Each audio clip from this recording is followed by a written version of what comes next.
तो क्रिस्टल क्षेत्र सिद्धांत में हम ये देख रहे थे कि Eg की ऊर्जा किस में ज्यादा होती है और T2g की किस में होती है। तो जैसे जो अष्टफलकीय संकर यौगिक होता है उसमें किसकी हो रही है, Eg की, मतलब dx स्क्वायर है, Eg क्या है यहाँ पर dx square dash y square और dz स्क्वायर।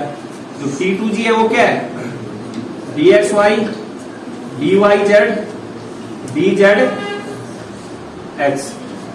जो तुम्हारे dx स्क्वायर ये कौन से कक्षक है, अक्षीय कक्षक, और जो ये वाले कक्षक है ये कौन से हैं, निरक्षीय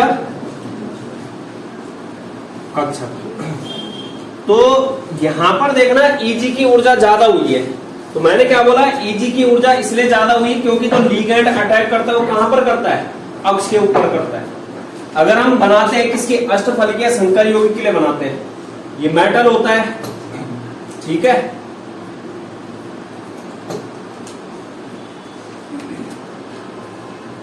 इस तरीके से क्या जुड़ा होगा, लिगैंड लाइगैंड लिगैंड लिगैंड और लिगैंड। तो अगर मैं एक्सिस पे देखता हूं, ठीक है, सपोज दैट बनाता हूं, इस तरीके से बनेंगे ये अगर तुम मानते हो कि जेड जेड, इधर मान लो इसको वाई मानो, चाहे वाई एक्स और जेड, ये क्या हो जाएगा एक्स डैश, ये क्या हो जाएगा वाई डैश और ये जेड डैश। तो यहां पर जो लिगैंड अटैक कर रहा है वो कहां पर कर रहा है, अक्ष के ऊपर। यहां जो केंद्रीय धातु परमाणु होगा उसके भी क्या होंगे, इलेक्ट्रॉन होंगे, वहां से लिगैंड में क्या लेके आ रहा है, इलेक्ट्रॉन लेके आ रहा है। तो इलेक्ट्रॉन इलेक्ट्रॉन के बीच में क्या हो जाता है, रिपल्सन हो जाता है, प्रतिकर्षण, जिसके कारण जो है Eg वाला यानी कि जो अक्षीय कक्षक है कौन सा, dx स्क्वायर वाई स्क्वायर और dz स्क्वायर कहां चला जाता है, ऊपर चला जाता है। मतलब जब भी प्रतिकर्षण होगा तो ऊर्जा क्या होगी, अधिक होगी। तो दूसरी चीज क्या है, जैसे यहां पर है, यहां पे चाहे लिख लेना कि लिगैंड अक्षीय कक्षकों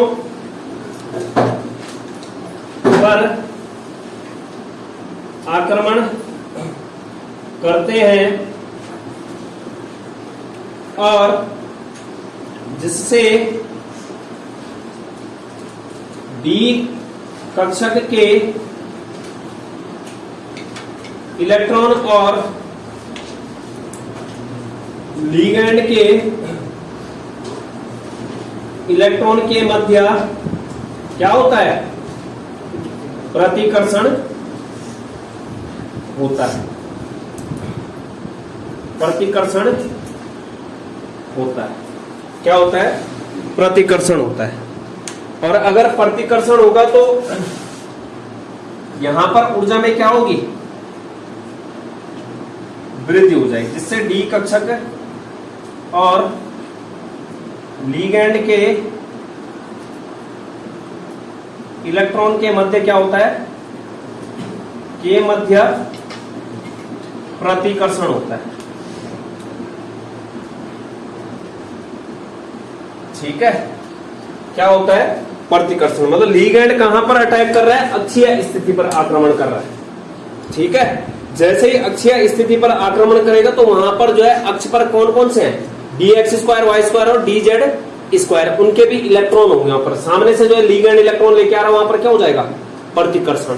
लेकिन जो यहाँ पर चतुष्फलकीय संकर है, यहाँ पर जो है ये जो तुम्हारे जो अटैक करता है कौन, लिगैंड, वो अक्षों के मध्य में करता है, ठीक है। अटैक कहां पर करता है, मतलब यहाँ पर जैसे ना अष्टफलकीय संकर बनाओगे तुम, सॉरी चतुष्फलकीय, इस तरीके से इस तरीके से इस तरीके से। तो मतलब अगर यहां पर देखो, यहां पर जो है 109.5 डिग्री का एंगल होता है, चतुष्फलकीय में क्या होता है 109.5 डिग्री का एंगल होता है, अष्टफलकीय में सारे एंगल 90 डिग्री के होते हैं।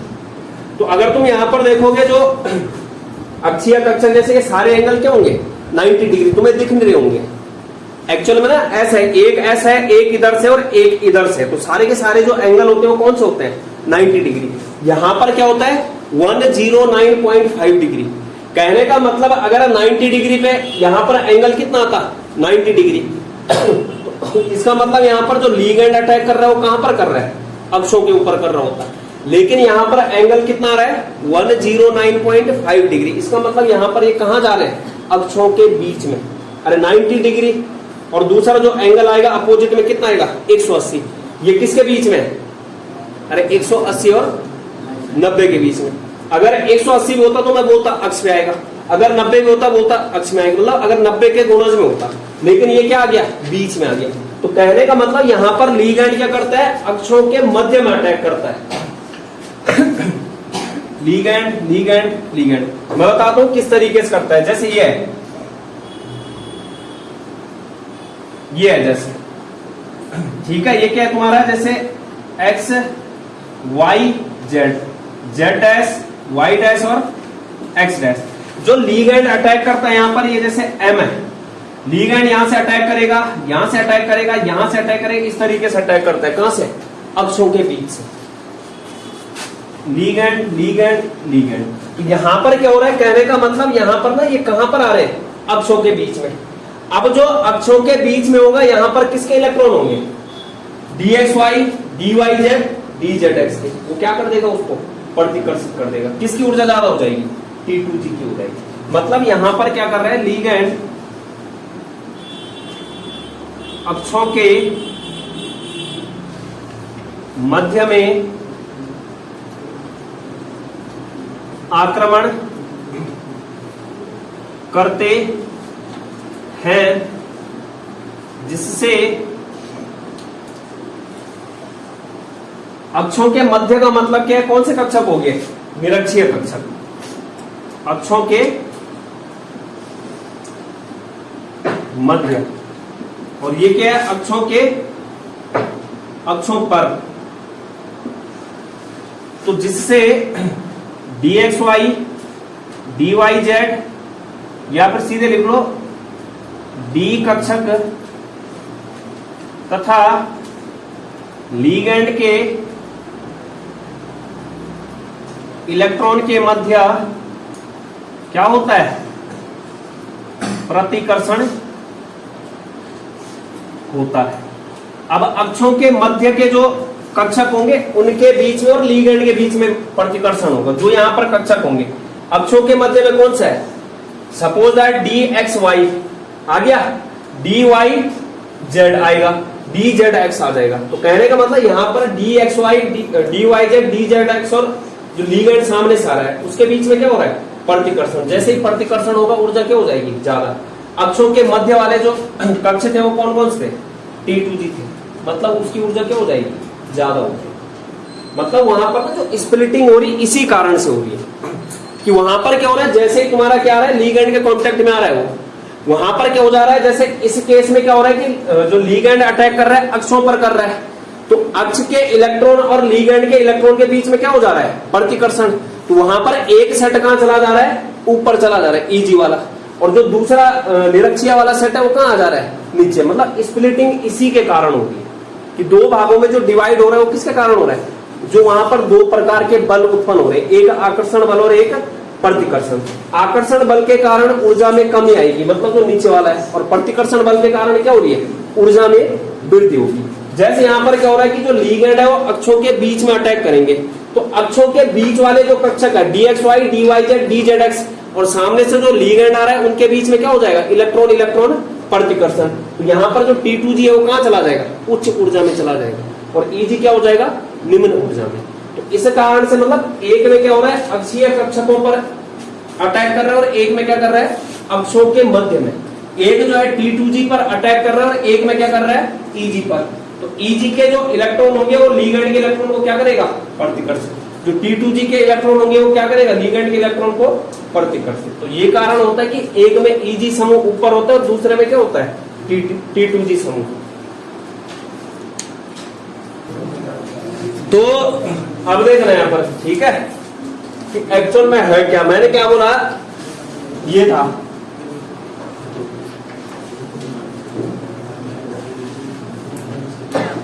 जब तक ये पांचों डी कक्षक किसी अन्य लीगैंड, बोल लो लीगैंड क्या होगा, उदासीन परमाणु या फिर ऋणावेशी, जब तक ये किसी के कांटेक्ट में नहीं है तब तक इनकी ऊर्जा क्या, पांचों कक्षकों की बराबर है। इनको क्या बोला जाता है, समान ऊर्जा के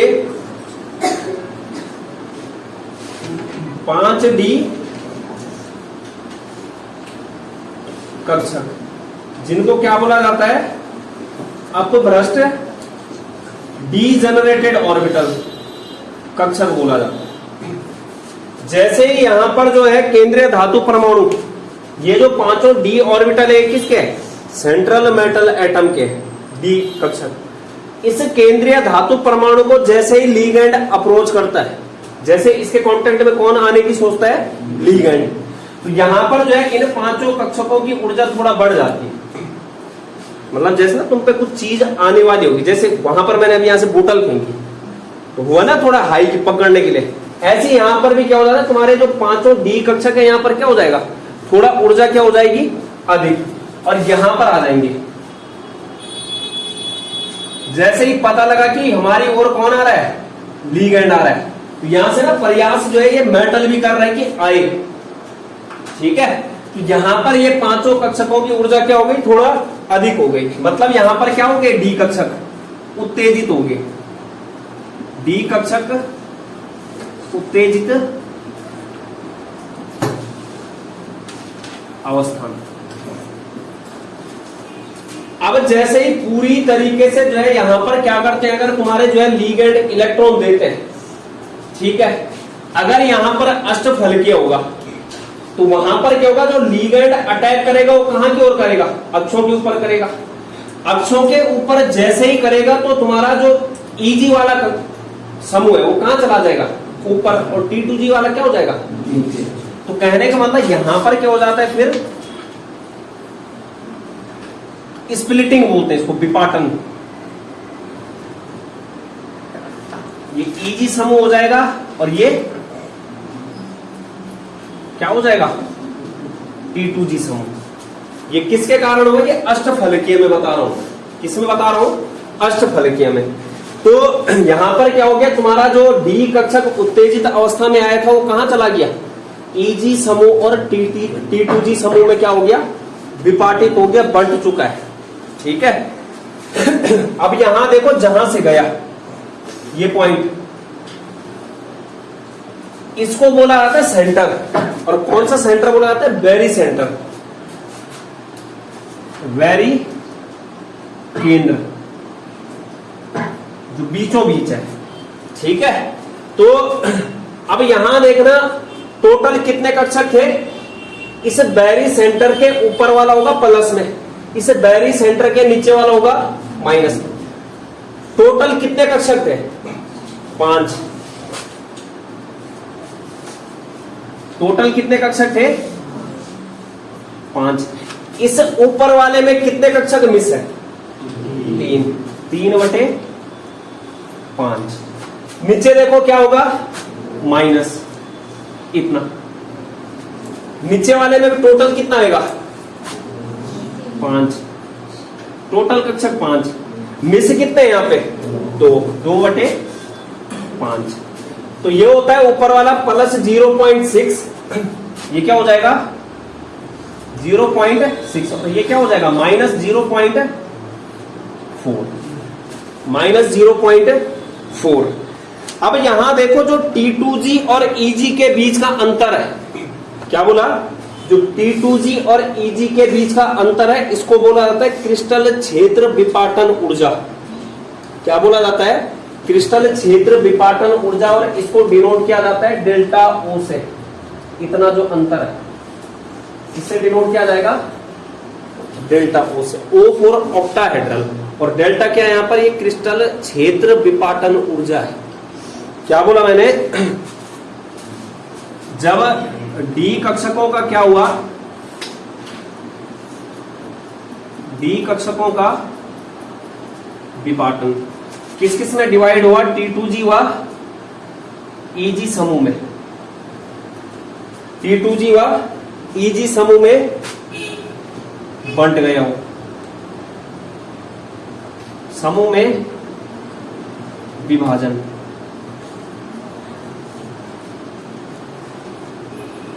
विभाजन तो T2G और Eg के बीच का जो अंतर होता है उसको क्या बोला जाता है, CFSE, crystal field stabilisation energy बोलते हैं उसको। क्या बोला मैंने? T2G और EG के बीच का अंतर, T2G व EG के मध्य का गैप जो है, अंतर है, क्या बोला जाएगा उसको? CFSE, जिसको यहां पर डिनोट किया जाता है डेल्टा O से। CFSE क्या है यहां पर? क्रिस्टल क्षेत्र विपाटन ऊर्जा, क्रिस्टल क्षेत्र विपाटन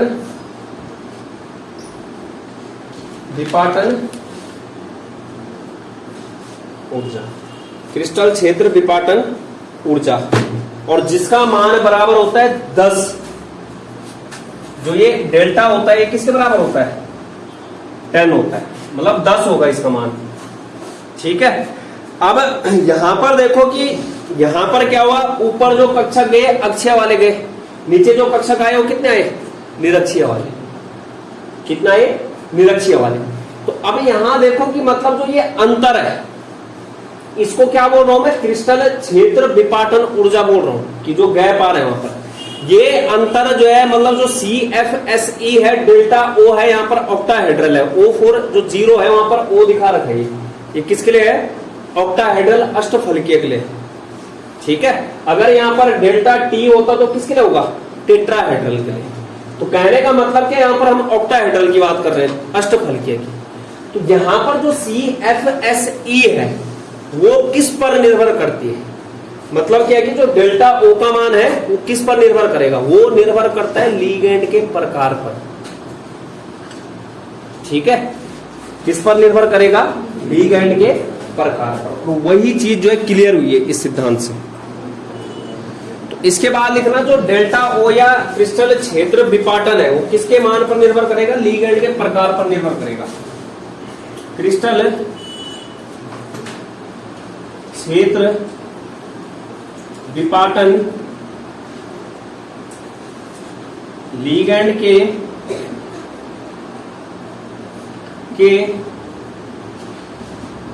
प्रकार पर निर्भर करता है, निर्भर करता है। अब यहां देखो, हमने लीगेंड दो ही तरीके के पढ़े, एक परबल लीगेंड पढ़ा और एक क्या पढ़ा? दुर्बल। जो परबल लीगेंड होता है वो क्या करवाता है? युग्मन करवाता है। अब खुद बताओ, दो प्रकार की ऊर्जा मिल रही है यहां पर, एक तो ये ऊर्जा मिलेगी और एक कौन सी मिलेगी? युग्मन ऊर्जा। अभी ना आगे हो जाएगा क्लियर। मैंने क्या बोला कि यहां पर जो है परबल लीगेंड युग्मन ही क्यों करवाएगा? तो मतलब जितनी अब यहां पर समझ में आ रहा होगा, तो यहां पर ये हो सकता है कि जो यहां पर डेल्टा O का मान है वो क्या होगा? ज्यादा। मतलब जो परबल लीगेंड की स्थिति में क्या होगा, जो T2G और EG के बीच का अंतराल होगा वो क्या होगा? ज्यादा होगा। तो अब खुद बताओ, जो इलेक्ट्रॉन है वो कौन सी ऊर्जा स्तर में रहना चाहता है? निम्न। जो यहां पर है ये डेल्टा O का मान आ गया, वो ज्यादा आ गया। मतलब जैसे एक इलेक्ट्रॉन यहां भरा, एक इलेक्ट्रॉन यहां भरा, एक इलेक्ट्रॉन यहां भरा, जो चौथा इलेक्ट्रॉन है वो कहां जाएगा? ऊपर जाएगा कि नीचे ही युग्मन हो जाएगा? क्यों होगा? क्योंकि ये वाला गैप क्या हो गया? ज्यादा हो गया। किसमें? परबल लीगेंड के केस में। मतलब युग्मन ऊर्जा कम और जो CFSE है वो क्या हो गया? ज्यादा हो गया। तो कहने का मतलब क्या है कि परबल लीगेंड क्या होता है? जिसके लिए डेल्टा O का मान बहुत ज्यादा होता है। मतलब जिसके लिए क्या होता है? CFSE का मान क्या होता है? अधिक। जब CFSE का मान अधिक होगा तो वो क्या करना चाहेगा? युग्मन करना चाहेगा, क्योंकि इलेक्ट्रॉन कहां रहना पसंद करता है? निम्न ऊर्जा के क्षेत्र। तो यहां पर वही है कि जो क्रिस्टल क्षेत्र विपाटन है वो किस पर निर्भर कर रहा है? लीगेंड के प्रकार पर। जो परबल लीगेंड होगा वो T2G और EG के बीच के गैप को क्या कर देगा? ज्यादा कर देगा। परबल लीगेंड में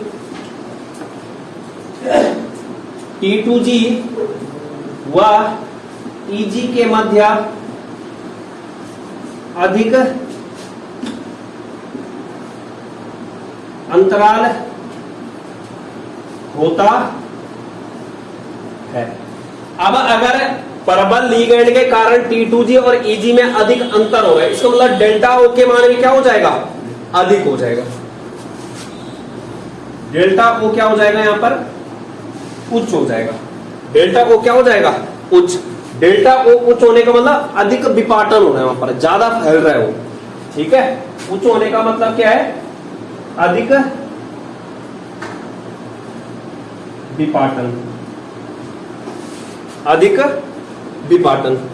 तो मतलब परबल लिगैंड के केस में क्या होगा, जो तुम्हारी क्रिस्टल क्षेत्र विपाटन ऊर्जा का मान है वो ज्यादा हो जाएगा, और जो युग्मन ऊर्जा है उसका मान क्या हो जाएगा, कम। अब जो इलेक्ट्रॉन है वो उसी क्षेत्र में रहना चाहता है जहां पर ऊर्जा क्या होगी, कम।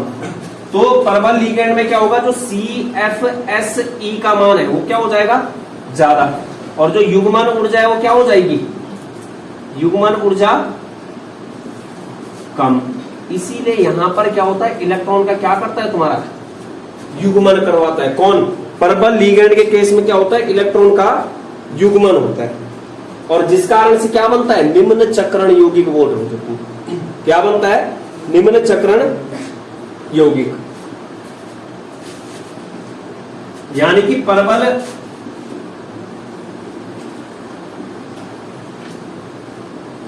लिगैंड इलेक्ट्रॉन का युग्मन करके क्या करता है, निम्न चक्रण यौगिक बनाता है। और जो दुर्बल लिगैंड होगा उस केस में क्या होगा, जो तुम्हारा विपाटन होगा वो कम होगा। मतलब जो Eg और T2G के बीच का गैप होगा वो क्या होगा, कम। जब Eg और T2G के बीच का गैप कम होगा तो इलेक्ट्रॉन क्या कर सकता है, T2G से कहां जा सकता है, Eg में। इसीलिए वहां पर इलेक्ट्रॉन, मतलब दुर्बल लिगैंड के केस में क्या हो जाएगा, जो CFSE क्रिस्टल क्षेत्र विपाटन ऊर्जा है उसका मान कम, और युग्मन ऊर्जा का मान क्या हो जाएगा, ज्यादा। अब जिस ऊर्जा का मान ज्यादा है वहां इलेक्ट्रॉन को नहीं भरना है, इलेक्ट्रॉन कहां जाएगा, जहां पर ऊर्जा क्या है, कम। तो कहने का मतलब वहां पर कहां चला जाएगा, वो उस गैप को क्रॉस कर पाएगा, क्योंकि वहां पर गैप क्या हो गया, दुर्बल लिगैंड में कम हो चुका है, गैप क्या हो गया, कम हो गया। तो दुर्बल लिगैंड में T2G व Eg के मध्य अंतर कम, यानी कि डेल्टा O का मान क्या होता है, क्या होगा, कम। अगर डेल्टा O का मान कम होगा तो अंतराल जो विपाटन होगा वो भी क्या होगा, मतलब जो फैलाव होगा वो भी क्या होगा, कम होगा। विपाटन कम। अब जब विपाटन कम है तो इसका मतलब यहां पर क्या होता है, दुर्बल लिगैंड के केस में इलेक्ट्रॉन का युग्मन नहीं हो रहा था, इसका मतलब वहां पर क्या हो गया, युग्मन ऊर्जा का मान क्या हो गया, ज्यादा हो गया। अगर युग्मन हो जाता तो इसका मतलब युग्मन ऊर्जा का मान क्या होता, कम। तो यहां पर क्या हो गया, जो युग्मन ऊर्जा है, पियरिंग एनर्जी जो है वो अधिक हो गई, किससे, CFSE से। किससे अधिक हो गई, CFSE से। तो जिस कारण से जो है दुर्बल लिगैंड क्या करता है, इलेक्ट्रॉन का युग्मन न करके क्या बनाता है, उच्च चक्रण यौगिक। उच्च चक्रण यौगिक, उच्च चक्रण यौगिक बनाता है, उच्च चक्रण यौगिक। अभी समझा देता हूं मैं किस तरीके से होना चाह रहा हूं। यहां देखो, जैसे अब समझो, ठीक है, एक केस में समझा दो। जैसे ना मेरे पास Fe2+ है, क्या है, Fe2+, ठीक है। तो Fe2+ के जो इलेक्ट्रॉन होंगे 4s क्या होगा, 0, और 3d क्या होगा, 6। 1 2 3 4 5 और 6। आगे भी जाएगा, इलेक्ट्रॉन ऐसे ही भरे जाएंगे, 1 2 3 4 5 और 6। जब तक तुम्हारा d ऑर्बिटल जो है किसी अन्य परमाणु के संपर्क में नहीं आ रहा, तब तक इलेक्ट्रॉन का जो भरना होता है वो किसके नियम के अकॉर्डिंग भरना है, गुंड के नियम के अकॉर्डिंग। अब यहां देखो, परबल हो चाहे दुर्बल हो, हमें पता है कि T2G वाली की जो ऊर्जा है वो कैसा है, निम्न, और EG वाला कैसा है, उच्च। मतलब जो यहां से पहला इलेक्ट्रॉन जाएगा कहां जाएगा, यहां, तब चाहे परबल हो चाहे दुर्बल हो। दूसरा इलेक्ट्रॉन कहां जाएगा, यहां, और तीसरा इलेक्ट्रॉन कहां जाएगा, यहां। अब कितने इलेक्ट्रॉन बचे, कितने बचे, 3। अब यहां पर जो चौथा इलेक्ट्रॉन होगा, चौथा इलेक्ट्रॉन कहां जाएगा वो डिसाइड करेगा लीगैंड की प्रकृति। अगर परबल लीगैंड होगा तो वहां पर क्या होता है, परबल लीगैंड के केस में मैंने क्या बोला, इलेक्ट्रॉन का युग्मन होएगा, मतलब इलेक्ट्रॉन यहां पर जो ये गैप होगा ये क्या होगा, ज्यादा होगा, और जो हमारा चौथा इलेक्ट्रॉन होगा उसके पास इतनी ऊर्जा नहीं होगी कि वो उस गैप को क्या कर पाए, पार कर पाए, क्योंकि परबल लीगैंड क्या कर रहा है, EG और T2G के बीच में ज्यादा अंतर कर दे रहा है, जो दुर्बल लीगैंड है उसी गैप को क्या कर दे रहा है, कम। तो अब जो चौथा इलेक्ट्रॉन भरा जाएगा वो किस बात पर निर्भर करने वाला है कि वहां पर जो Fe2 प्लस को अप्रोच कर रहा है, जो Fe2 प्लस के पास आ रहा है वो कौन से प्रकार का लीगैंड है। अगर होगा परबल लीगैंड, कौन होगा, परबल लीगैंड, तो वहां पर क्या होगा, जो चौथा इलेक्ट्रॉन आएगा कहां आएगा, यह। पांचवा इलेक्ट्रॉन आएगा कहां आएगा, यहां, और छठा इलेक्ट्रॉन आएगा कहां आ गया, यहां, यहां खाली। अगर दुर्बल लीगैंड होता, अगर क्या होता, दुर्बल लीगैंड, दुर्बल लीगैंड के केस में मैंने क्या बोला, वहां पर गैप क्या हो गया, कम, युग्मन ऊर्जा का मान क्या हो गया, ज्यादा, क्रिस्टल फील्ड स्टेबलाइजेशन एनर्जी का मान क्या हो गया, कम। तो यहां पर जो है मतलब ये जो अंतराल है ये कम हो गया, इतना आ गया जैसे। तो यहां से जो चौथा इलेक्ट्रॉन है उसके पास इतनी ऊर्जा है कि वो कहां चला जाए, EG वाले में, और जो पांचवा इलेक्ट्रॉन जाएगा वो कहां जाएगा, इधर, छठा कहां जाएगा, जो सॉरी चौथा यहां जाएगा, पांचवा कहां जाएगा, यहां। अब छठा वापस जो है यहां आएगा। ये ना बहुत बड़ी चीज है यहाँ पे, ये BSc वगैरह में पढ़ोगे तुम, सुन रहे हो। कहने का मतलब क्या है कि अब ना यहाँ पर, क्योंकि अब तो ये तो उच्च है ऊर्जा में, ये क्या है, निम्न है। अब जो छठा इलेक्ट्रॉन जाएगा वापस से कहां जाएगा, वो बियरिंग यहाँ पे थोड़े करेगा, वो कहां आएगा, वापस से निम्न में आएगा। मतलब छठा इलेक्ट्रॉन कहां गया, यहाँ। ये किसके केस में हो रहा है, दुर्बल लीगैंड के केस। परबल लीगैंड के केस में नीचे वाले फुलफिल्ड हो गए। मतलब कहने का मतलब क्या है कि Fe2 प्लस को अगर दुर्बल लीगैंड अप्रोच करता है तो इसकी प्रकृति कैसे होगी, अनुचुंबकीय होगी कि प्रतिचुंबकीय, अनुचुंबकीय, क्योंकि अयुग्मित इलेक्ट्रॉन आ गया। अगर जो है Fe2 प्लस के पास कौन आ रहा है, परबल लीगैंड, Fe2 प्लस के पास कौन आ रहा है, परबल लीगैंड, तो यहां पर जो इलेक्ट्रॉन का हो रहा है वो 6 के 6 इलेक्ट्रॉन का क्या हो रहा है, युग्मन हो रहा है। 3 इलेक्ट्रॉन, एक एक इलेक्ट्रॉन आए, पांचवा भी यहाँ, चौथा भी यहाँ जाएगा, पांचवा यहाँ आएगा, छठा यहाँ आएगा।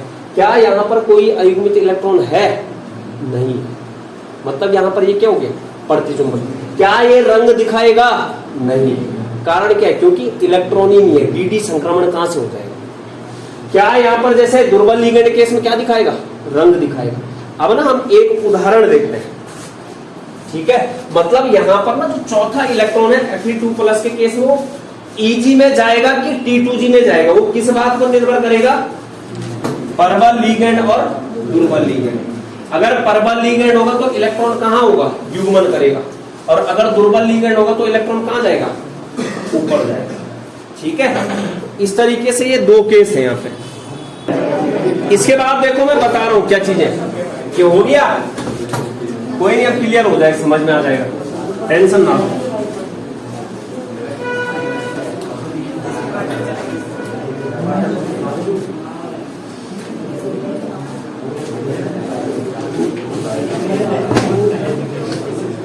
देखना यहाँ पर मैं दोनों के लिए बना रहा हूं, एक परबल लीगैंड के लिए, एक दुर्बल लीगैंड के लिए।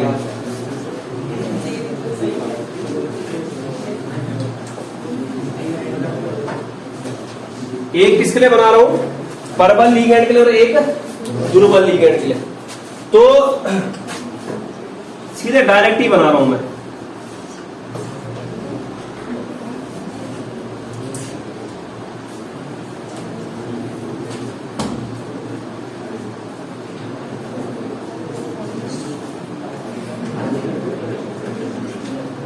ये खुद ही बता दोगे परबल लीगैंड कौन सा और दुर्बल लीगैंड कौन सा।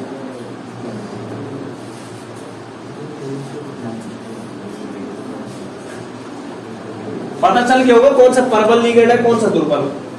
परबल लिगेंड में जो है गैप ज्यादा है। ये क्या आया Eg, ये क्या आया T2G, ये क्या आया T2G, ये क्या आया Eg। ये कौन सा केस है दुर्बल लिगेंड। दुर्बल लिगेंड में क्या होता है CFSE का मान क्या होता है, अरे क्या होता है कम, और युग्मन ऊर्जा का मान ज्यादा। मतलब यहां पर क्या बनता है उच्च चक्रण यौगिक। ये क्या है जैसे दुर्बल लिगेंड, अभी रुको यहां पर क्या है परबल लिगेंड है।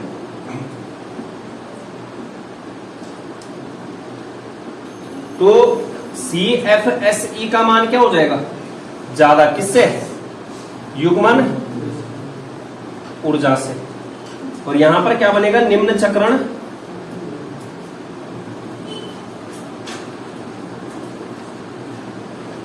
यौगिक, निम्न चक्रण यौगिक बन जाएगा।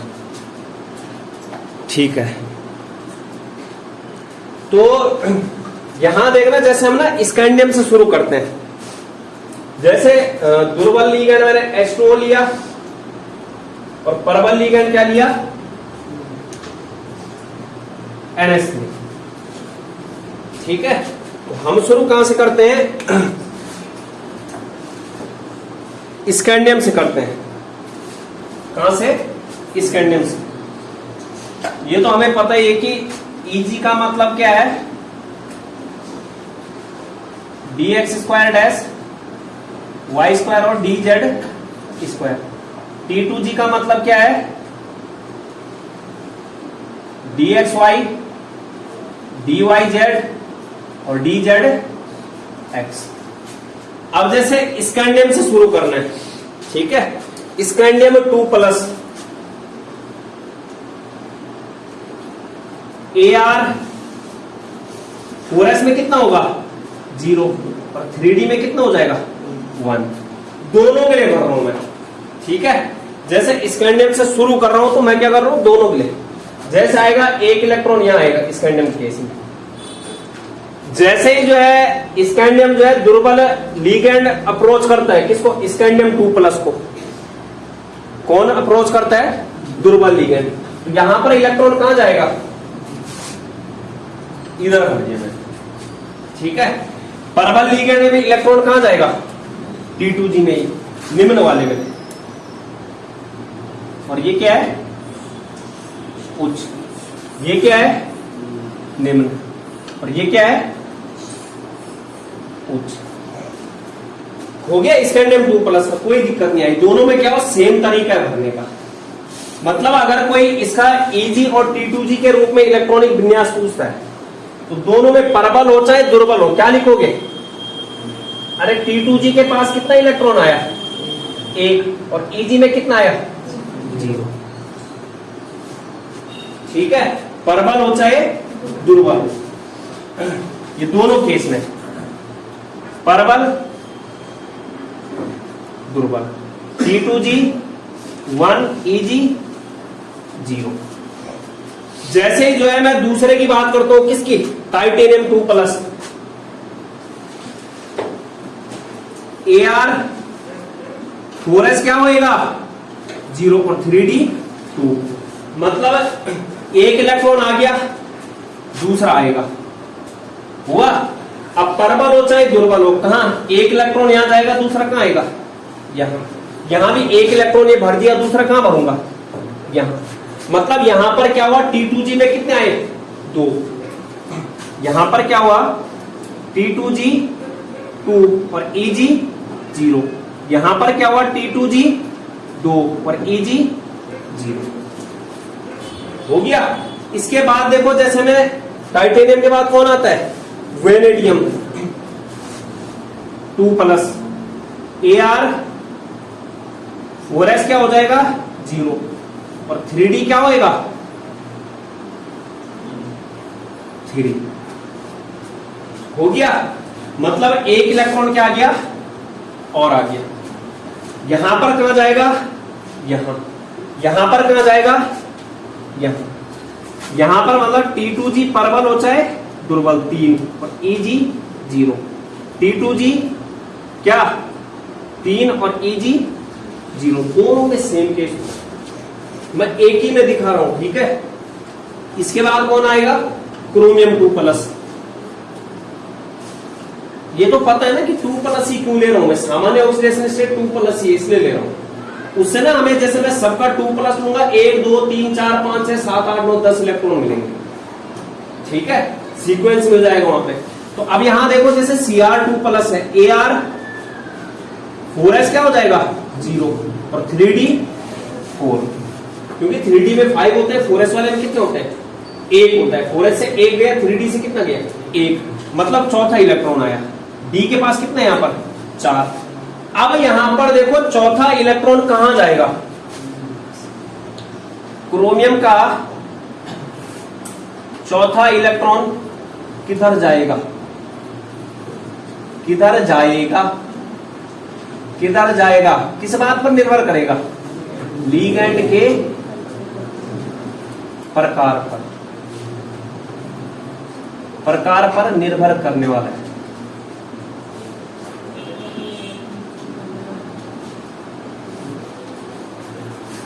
हो गया।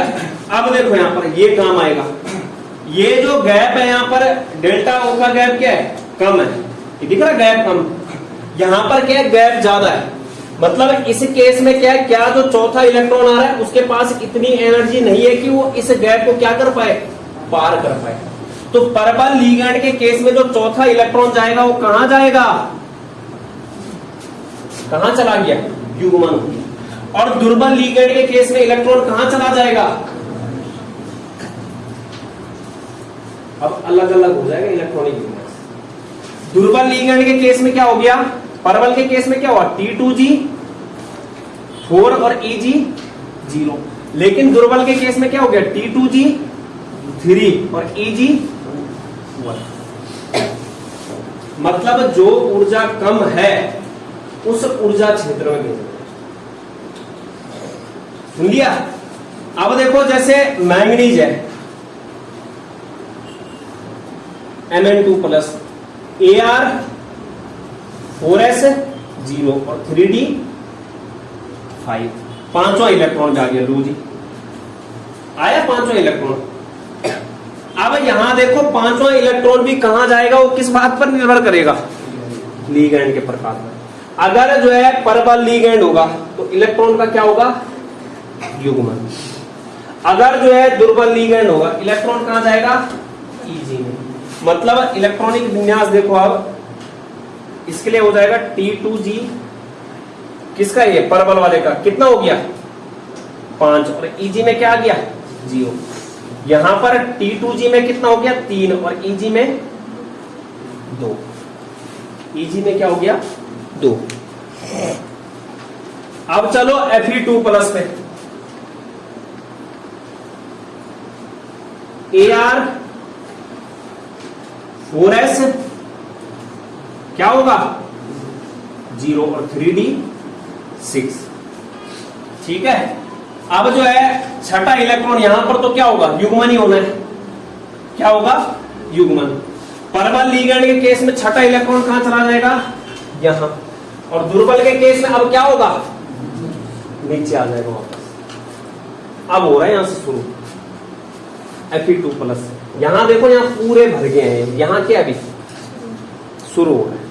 यहां पर अयुग्मित इलेक्ट्रॉन ज्यादा है, यहां पर क्या है अयुग्मित इलेक्ट्रॉन कम है। इसीलिए मैं वहां पर जब मैंने तुम्हें थ्योरी बताई थी VVT, मैंने बोला था परबल लीगैंड क्या करेगा, इलेक्ट्रॉन का युग्मन करवाएगा। जो इलेक्ट्रॉन अयुग्मित भी रहते हैं उनका क्या करवाता है, युग्मन करवाता है। मतलब अयुग्मित से कहां की ओर ले जा रहा है उसको, युग्मित की ओर। तो वहां पर जो अनुचुंबकीय गुण होगा वो भी कहां की ओर जाएगा, प्रतिचुंबकीय की ओर। जो रंगीन गुण होगा वो कहां की ओर जाएगा, रंगीन की ओर। तो कहने का मतलब यहां पर जो अब जैसे छठा इलेक्ट्रॉन यहां आ गया, ठीक है, इसका जो इलेक्ट्रॉनिक विन्यास हो जाएगा T2G, किसमें है ये, परबल में कितना हो गया 6 और EG में कितना है 0। T2G में कितना आ गया यहां पर 4 और EG में 2। ऐसे ऊपर लिख रहा हूं मैं, ठीक है। इसके ऊपर लिख रहा हूं, एक और लिख सकते हैं, कोबाल्ट 2 प्लस Ar4s0 3d क्या हो जाएगा 7। अब यहां पर क्या होगा, यहां देखो कोई ऑप्शन बचा है नहीं बचा है, इलेक्ट्रॉन तो भरना ही है। अब 7वां इलेक्ट्रॉन अब जाके कहां जाएगा ऊपर, सुन रहे हो, 7वां इलेक्ट्रॉन अब कहां जाएगा ऊपर। यहां पर 7वां इलेक्ट्रॉन कहां आएगा, तो कहने का मतलब जो इसका इलेक्ट्रॉनिक विन्यास हो गया परबल के लिए क्या हो गया T2G6 और Eg में कितना आ गया 1। यहां पर क्या हो गया T2G कितना है 5 और Eg 2, Eg 2।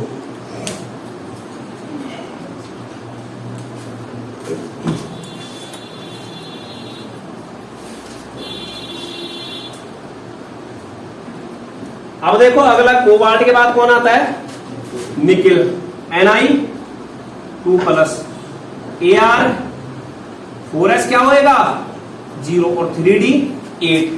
तो यहां पर जो है परबल लिगेंड में 8वां इलेक्ट्रॉन कहां जाएगा यहां, और दुर्बल लिगेंड में 8वां इलेक्ट्रॉन कहां जाएगा यहां। मतलब यहां पर क्या हो जाएगा T2G6 और Eg2। यहां पर क्या हो गया T2G6 और Eg भी क्या हो गया 2, सेम आ गया।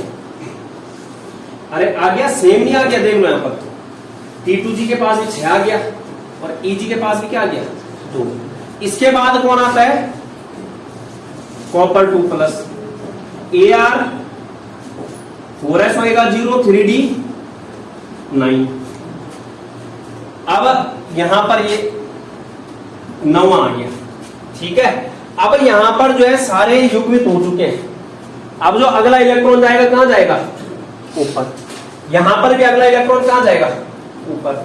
एक चीज नोटिस की कि शुरुआत के जो 3 थे सेम था वहां पे, स्कैंडियम टाइटेनियम वेनेडियम, दुर्बल हो चाहे परबल। उसके बाद जो है निकिल कॉपर जिंक सेम, क्या बोला स्कैंडियम टाइटेनियम वेनेडियम। यहां देखो क्या बोला ये 3d9 आ गया। इसके बाद जो 9वां गया ऊपर गया, 9वां भी कहां गया ऊपर, मतलब T2G6 हुआ और Eg क्या हो गया 3। T2G6 हुआ और Eg क्या हो गया 3। मतलब क्या है निकिल कॉपर और कौन सा जिंक, परबल हो चाहे दुर्बल सेम होता है, इलेक्ट्रॉनिक विन्यास में होता है सेम T2G और Eg के लिए। अब अगला कौन सा बच्चा जिंक 2 प्लस Ar4s0 3d क्या हो जाएगा 10। ये लो जी 10, ये लो जी 10वां और ये लो जी 10वां। यहां पर क्या हो जाएगा T2G 6 और Eg 4, T2G 6 और Eg 4। तो इस तरीके से मतलब ना इलेक्ट्रॉन लिंक की जाती है यहाँ पे परबल और दुर्बल के लिए अलग अलग तरीकों से। अब यहां देखो जैसे कंपाउंड ले रहा हूं मैं FeH2O6 2 प्लस और एक लिया मैंने FeNH3 6 2 प्लस। दोनों ही अष्टफलकीय है, दोनों ही क्या है अष्टफलकीय। मुझे जो है Fe लेना पड़ेगा पहले, ठीक है। Fe कौन से ऑक्सीडेशन स्टेट में है यहाँ +2 में, क्योंकि दोनों में कौन से लिगेंड है उदासीन लिगेंड। एक में परबल है NH3, एक में दुर्बल है H2O। तो Fe2 प्लस का जो इलेक्ट्रॉनिक विन्यास हो जाएगा Ar4s0 और 3d6। ये 6 इलेक्ट्रॉन है यहां पर ये। तो जब जो है NH3 अप्रोच करेगा यानी कि परबल लिगेंड अप्रोच करेगा तो पहला इलेक्ट्रॉन यहां आएगा, दूसरा इलेक्ट्रॉन यहां आएगा, तीसरा इलेक्ट्रॉन यहां आएगा, चौथे में क्या हो जाएगा युग्मन। कारण क्या है कि जो CFSC का मान है, जो ये T2G और Eg के बीच का गैप है वो बहुत ज्यादा है, तो जिसके कारण इलेक्ट्रॉन क्या करेगा इधर चला जाएगा। ये इस केस में क्या हो जाएगा, पहला इलेक्ट्रॉन यहां आएगा, दूसरा यहां आएगा, तीसरा यहां आएगा, ये गैप कम है तो इलेक्ट्रॉन कहां चला जाएगा, और छठा यहां पे।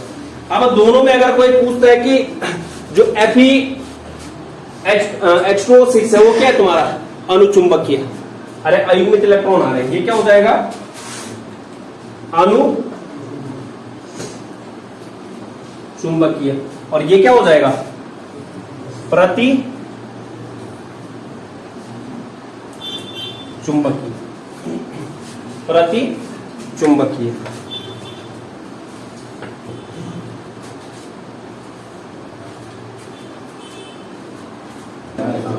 इसके बाद देखो कलर किस तरीके से होता है, बातें नहीं।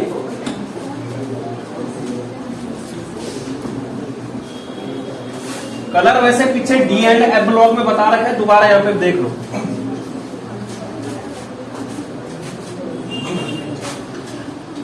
रंग तो यहां पर देखना, जैसे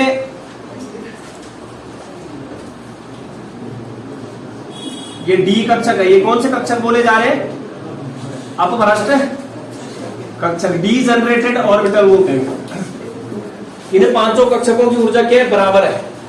जैसे ये लीगैंड के कांटेक्ट में आते हैं, किसमें डिवाइड हो जाते हैं, विपाटित हो जाते हैं, किसमें, Eg और T2G में।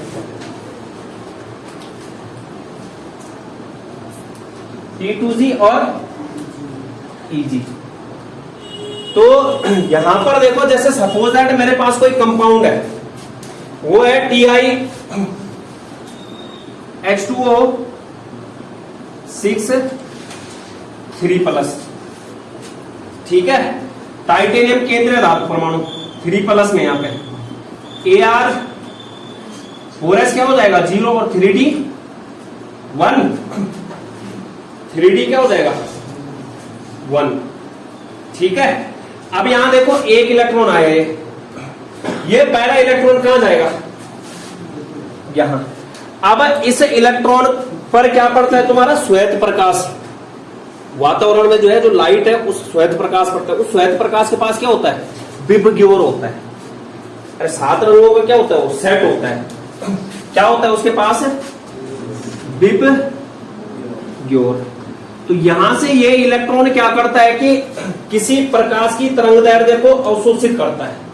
मतलब अगर प्रकाश को अवशोषित कर रहे हैं तो इसका मतलब वो क्या कर रहा है, ऊर्जा को ग्रहण कर रहा है। जब ऊर्जा को इलेक्ट्रॉन ग्रहण करेगा तो वो उसकी इलेक्ट्रॉन की ऊर्जा में क्या हो जाएगी, वृद्धि। ये जो इलेक्ट्रॉन है, इलेक्ट्रॉन बाह्य वातावरण, या फिर ऐसा बोल सकते हो श्वेत प्रकाश से ऊर्जा ग्रहण करके, अरे खुद बताओ ना, ऊर्जा ग्रहण करेगा तो वो क्या क्या चीज ग्रहण करेगा। अरे E बराबर क्या होता है, h न्यू, न्यू बराबर क्या होता है, C/λ, मतलब प्रकाश की तरंगदैर्ध्य को लेकर। अरे नहीं पढ़ा ये कभी, E बराबर h न्यू, E बराबर क्या होता है, hc/λ। मतलब अगर ऊर्जा को ग्रहण कर रहे हैं तो लैम्डा को ले रहे हो, तरंगदैर्ध्य के प्रकाश को ले रहे हो। तो यहां पर कहने का मतलब क्या, ग्रहण करके वो ऊर्जा में क्या कर देता है, अपनी ऊर्जा में करके, अपनी ऊर्जा में वृद्धि कर देता है, ठीक है। जिससे अब खुद बताओ, इसकी ऊर्जा क्या है, T2G की कम है। अब उसकी ऊर्जा में क्या हो चुकी है, जैसे उसने श्वेत प्रकाश को एब्जॉर्ब किया है, मतलब किसी एक प्रकाश को लिया होगा उसने, तो वो उसकी ऊर्जा में क्या हो गई, वृद्धि। क्या वो वहां पर रहेगा, नहीं रहेगा। यहां से इलेक्ट्रॉन का क्या हो जाता है, उत्तेजन हो जाता है, कर देता है, जिससे इलेक्ट्रॉन T2G से Eg में प्रवेश करता है, जिसे इलेक्ट्रॉन का क्या बोलते हैं, इलेक्ट्रॉन का उत्तेजन कहते हैं, ठीक है। अब यहां पर देखो, ये इलेक्ट्रॉन यहां से कहां चला गया, ऊपर चला गया, कहां, Eg में। और इसी को क्या बोला जाता है, DD संक्रमण बोला जाता है, कि इलेक्ट्रॉन का का T2G समूह से EG समूह में क्या उत्तेजित होना,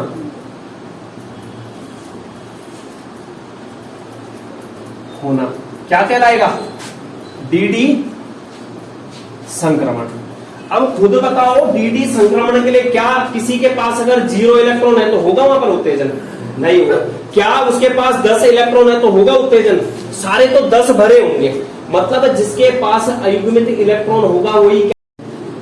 तो यहां पर क्या बोला मैंने कि यहां पर क्या करता है, इलेक्ट्रॉन उत्तेजित होता है। किस कारण से? ऊर्जा को अवशोषित करके। जब जो है इलेक्ट्रॉन ऊर्जा का उत्सर्जन करता है तो वो उस रंग की ऊर्जा को उत्सर्जित करता है जो रंग उसने ग्रहण किया था वहां पे, उसके पूरक रंग को कॉम्प्लीमेंट्री रंग बोलते हैं उसको। अभी पता चल जाएगा। जिस ऊर्जा का प्रकाश अवशोषित इलेक्ट्रॉन करता है, या इलेक्ट्रॉन जिस ऊर्जा का प्रकाश अवशोषित करता है उसके पूरक रंग के प्रकाश को उत्सर्जित करके हमें पूरक रंग दिखाई देता है। अब मैं समझाता हूं। बीबी की ओर देख होगा, क्या बोला? ये बीबी की ओर में जो है ये आई हटा देना,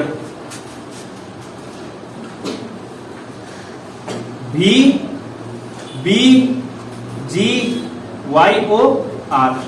अगर उसने अवशोषित किया कौन सा कलर? वायलेट कलर, बैंगनी कलर, तो वो कौन सा कलर दिखाई देगा? येलो। मतलब भी के सामने कौन है? येलो। रेड के सामने कौन है? ग्रीन। और ऑरेंज के सामने कौन है?